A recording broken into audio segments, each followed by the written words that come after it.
Hi, teacher Jerry here. Welcome to join back in this chemistry.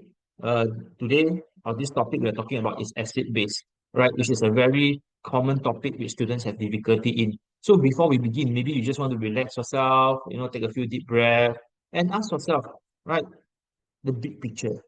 Then maybe it helps you to guides you to look out for the main key points. So in this big picture, by now, if you follow me in the different chapters of the learning, you realize that chemistry is about categorizing things. So there are two main categories, right? The acid, base, they are just opposite in nature. Just like ionic covalent, they are opposite in nature. All right. Then second, what in this chapter what I'm trying to learn is about the reaction. We classify them already, then we want to know their reaction. So keep these two things in mind, right? The two category and then the reactions. And of course, reactions means you need to write equations. So instead of just worrying, okay, maybe take a look at the video of how to write equations, right, how to write formulas.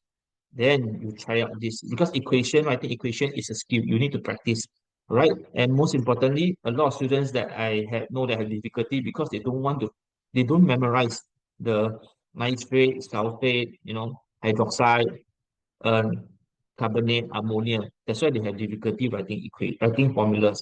If you can't write formulas, you can't form equations. And that's definitely so spend some effort in awareness to do it. Try a few times and see whether this gets into your head or not, instead of worrying that whether you can remember in exams or not. Just try your best with awareness of the equations, the reactions, the categories, and see whether this helps you to learn this topic better way. Right, so let's first look at the two category. Okay, so first thing, acid. Let's concentrate on acid first. Okay, so technically, right, acid. See, that's the definition. So must memorize one. Right, definition got no other way, must memorize. So, okay, keywords, hydrogen ions. Okay, and dissolve in water. That's why all acids must be aqueous in solution. Right, if there's no water, that's why when we do litmus paper, you must wet it. If there's no water, it will not produce hydrogen ions. Right. This one just take it more as additional knowledge, mono basic, more for the pure chem. So basically, is whether how many mole of hydrogen ion is it one mole or two moles, right? In fact, these hydrogen ions is the ions that's responsible for all the acidic properties that you will learn or that you have learned before, right? Turn blue, litmus paper red, pH less than 7. All these are because of hydrogen ions, all right? And when we go to base, now, slightly different, all right. Base is substance that will react with acids to form salt and water. So how do we know it's a base? All right. Generally, if you see a metal oxides or metal hydroxide. Now, acids is at least a three common acid: hydrochloric, nitric, all right, and sulfuric. And you need to know their formula. Okay, take note because you will see this quite often. Okay. Now, some people then what is the difference between base and alkaline? Are they the same? Okay, generally you can see base is a big category here, and base we classify them either soluble or insoluble. In fact, most of the metal oxides, hydroxides are insoluble. The soluble base we call them alkaline. Only alkaline, then they will produce hydroxide ions. Because similarly, okay, they must produce hydroxide ions. I mean, they can only produce when you dissolve them in water. Right? So okay, only alkaline, right, will produce hydroxide ions when dissolved in water. And generally, they are the group 1 metal hydroxides or calcium hydroxide, which is lime water. Later, when you learn the topic on periodic table, or maybe some of you have learned, you will realize that group 1 metal is actually called alkaline metal. So that will help us to remind us that, group 1 metal hydroxides are actually they're actually alkaline. Right? In fact, they're called alkaline metal because they will react with water to form alkaline. Right? So basically, we can say that all alkaline are base, but not all base are alkaline because in fact, most of the base are insoluble and there's no special name to it. All right? Let's moving on to here. Okay, this strength of acid alkaline is mainly for the pure chem. Right? But it's good to understand a bit. It's not too much. Basically, the strength depends on the degree of ionization. So basically, strong is fully ionized. Weak means partially. Right? That is their nature. Okay, when we look at it, we would not know. Okay, so what do they mean by reversible sign? So for example, right?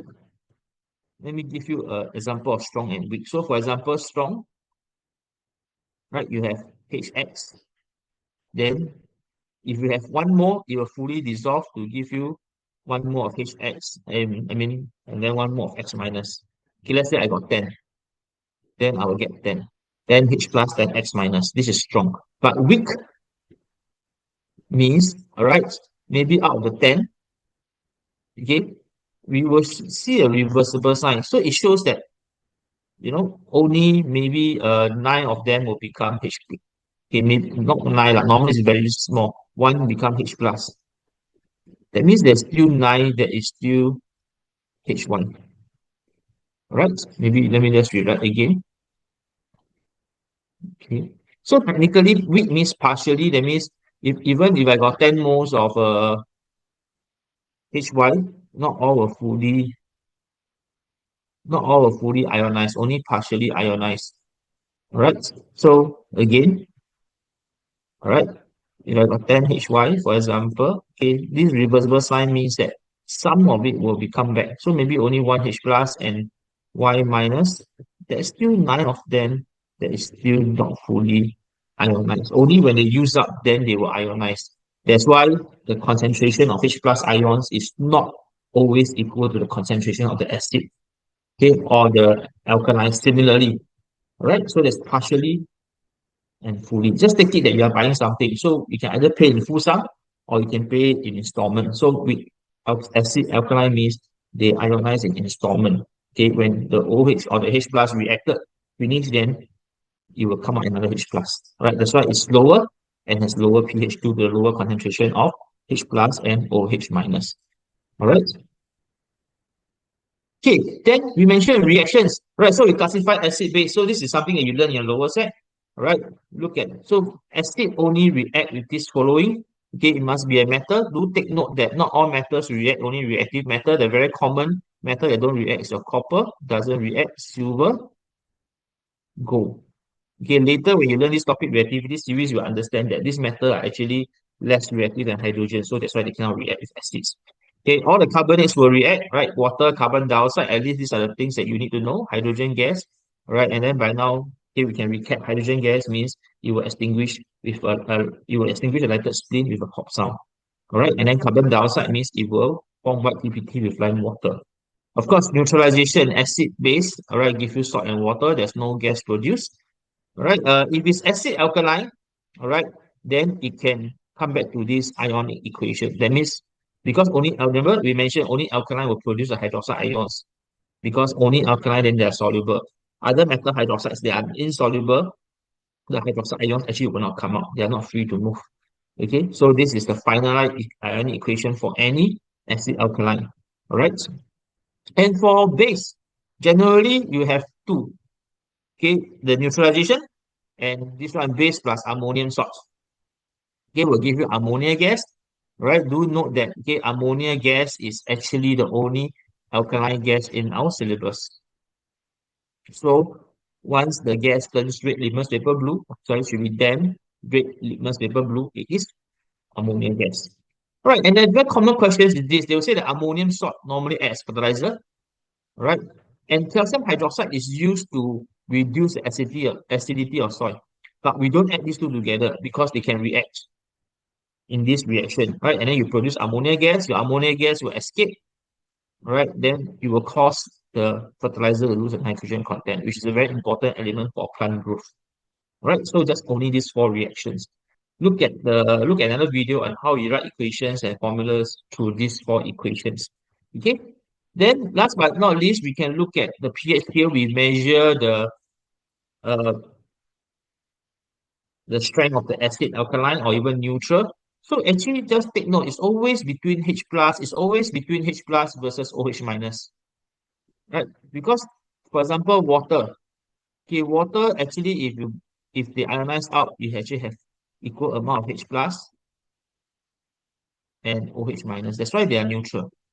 But when you add acid, then the H plus is small, right? Higher concentration, lower pH. Okay, higher concentration of H plus, right? The concentration of H plus, if it increase, then lower the pH.